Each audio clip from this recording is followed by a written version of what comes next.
Bienvenue à ma chaîne Sinistücki Homes. Dans cette vidéo, je vous parle des chambres d'hôtel. Des séjours que vous passez en Airbnb, en motel, chez le particulier, bed and breakfast, peu importe le séjour que vous passez, là où vous allez dormir en dehors de votre lieu de vie. Deux exemples ici que j'ai vécu personnellement.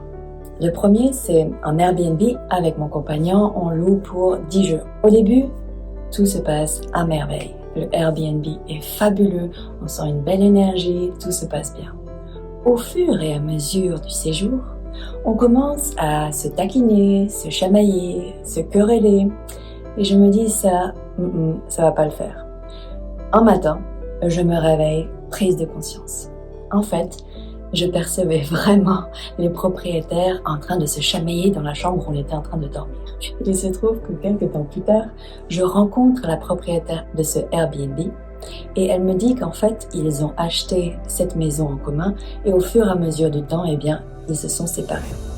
Donc parfois, veillez à vos attitudes lorsque vous entrez dans des pièces, des chambres d'hôtel, parce que souvent, il y a une empreinte qui est laissée là que vous pouvez percevoir. Et si vous étiez bien plus conscient que ce que vous pensiez.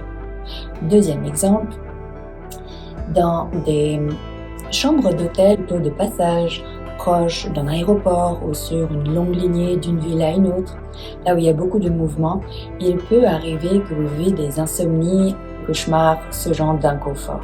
Et c'est pas forcément dû au matelas, au coussin ou au bruit autour, ça aussi, mais on va pas parler de ça aujourd'hui.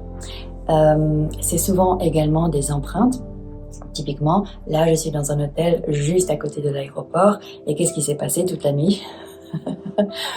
Toutes ces personnes qui doivent se lever à 3-4 heures du matin et qui du coup ne dorment pas parce qu'elles ont peur de rater leur avion. Ça aussi, c'est une empreinte.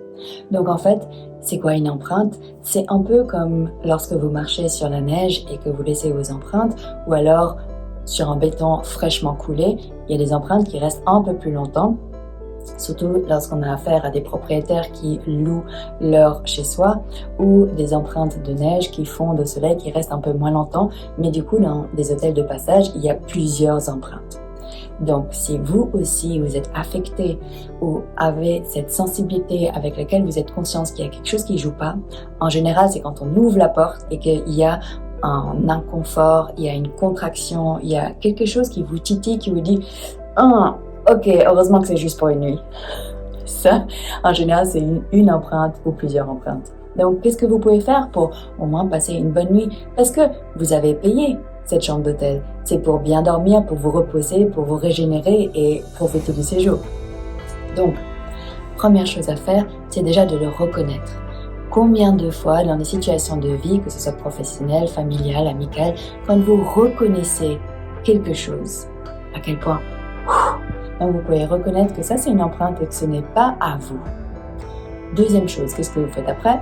C'est de créer votre espace. Comme je l'ai dit tout à l'heure, vous avez payé pour cette nuitée. Donc cet espace, pendant les 24 heures où vous êtes ou plus longtemps, est à vous, dans le sens où vous l'avez loué. Donc c'est pour passer une bonne nuit, pour régénérer votre corps, pour lui faire du bien. Donc créez votre espace. Cela peut se faire de différentes manières. Certains vont choisir de la méditation, d'autres vont choisir d'imaginer une bulle qui s'expanse de plus en plus. Peu importe ce que c'est pour vous, mais créez vraiment votre espace durant le temps que vous êtes ici. Et si vous avez envie de connaître comment moi je fais le déblayage ou le nettoyage d'hôtel ou même chez vous, lorsque par exemple vous emménagez quelque part où les anciens propriétaires ont laissé leur empreinte, eh bien vous avez tous les contacts ici. Si vous faites déjà juste cela, ça va vraiment vous apaiser et créer quelque chose de différent que ce que vous auriez pu vivre dans une chambre d'hôtel avec tout ce qui se passe.